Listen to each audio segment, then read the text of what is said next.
Kramer vs. Kramer is a 1979 American drama film adapted by Robert Benton from the novel by Avery Corman, and directed by Benton.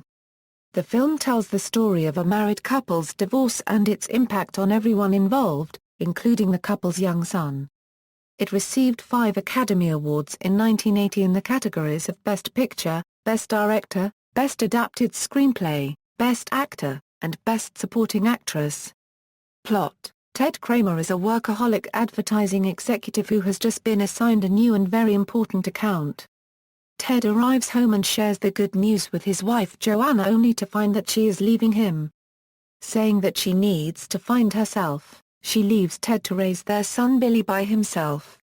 Ted and Billy initially resent one another as Ted no longer has time to carry his increased workload and Billy misses his mother's love and attention. After months of unrest, Ted and Billy learn to cope and gradually bond as father and son. Ted befriends his neighbor Margaret, who had initially counseled Joanna to leave Ted if she was that unhappy. Margaret is a fellow single parent, and she and Ted become kindred spirits.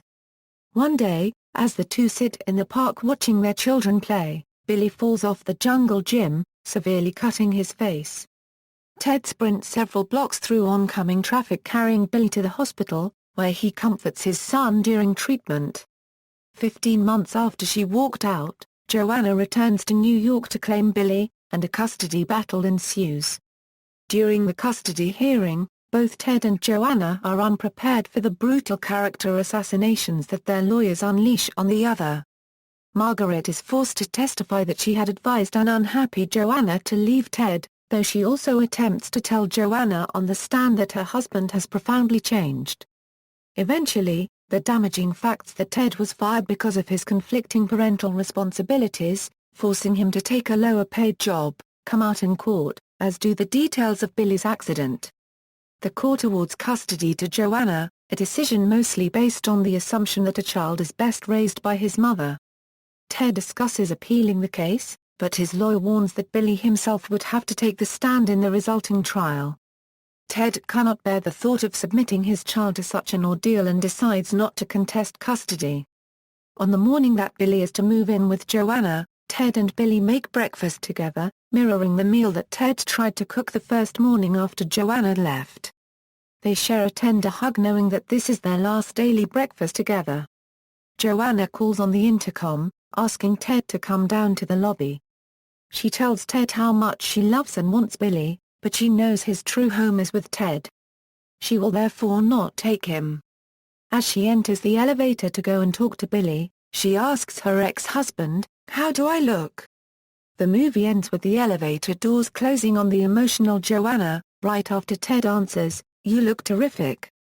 Cast: Dustin Hoffman as Ted Kramer, Meryl Streep as Joanna Kramer, Justin Henry as Billy Kramer, Jane Alexander as Margaret Phelps, Petra King as Petty Phelps, Melissa Morrell as Kim Phelps, Howard Duff as John Shaughnessy, George Coe as Jim O'Connor, Jo Beth Williams as Phyllis Bernard, Howland Chamberlain as Judge Atkins, Dan Tyra as Court Clerk. Production: Kate Jackson was originally offered the role played by Meryl Streep but was forced to turn it down.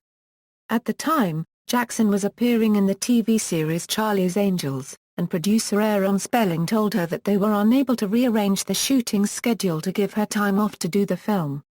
At the time, Streep was cast as Phyllis. This role was eventually given to Jo Beth Williams when Streep was cast as Joanna. The producers initially asked for an Section Truffaut to direct.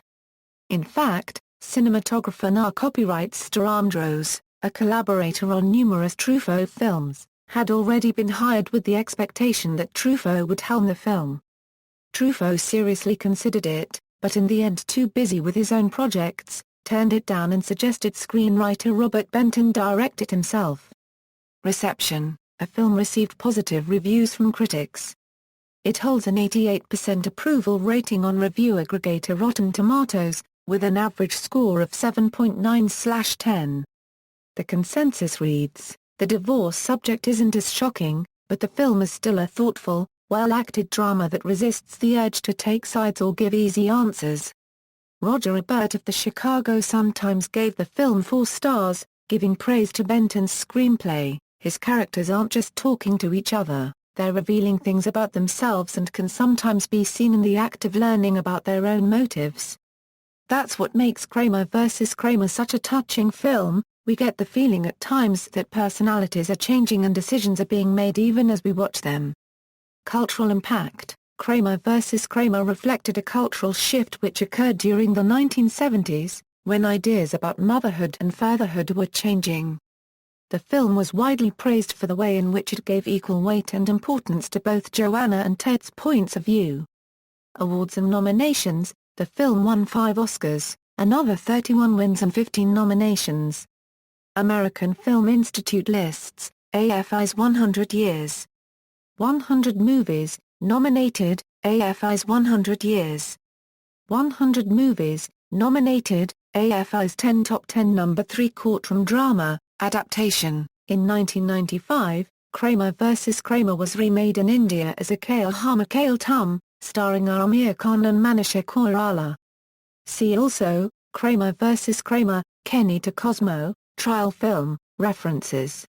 External links, Kramer vs. Kramer at the Internet Movie Database, Kramer vs. Kramer at All Movie, Kramer vs. Kramer at the TCM Movie Database, Kramer vs. Kramer at Rotten Tomatoes.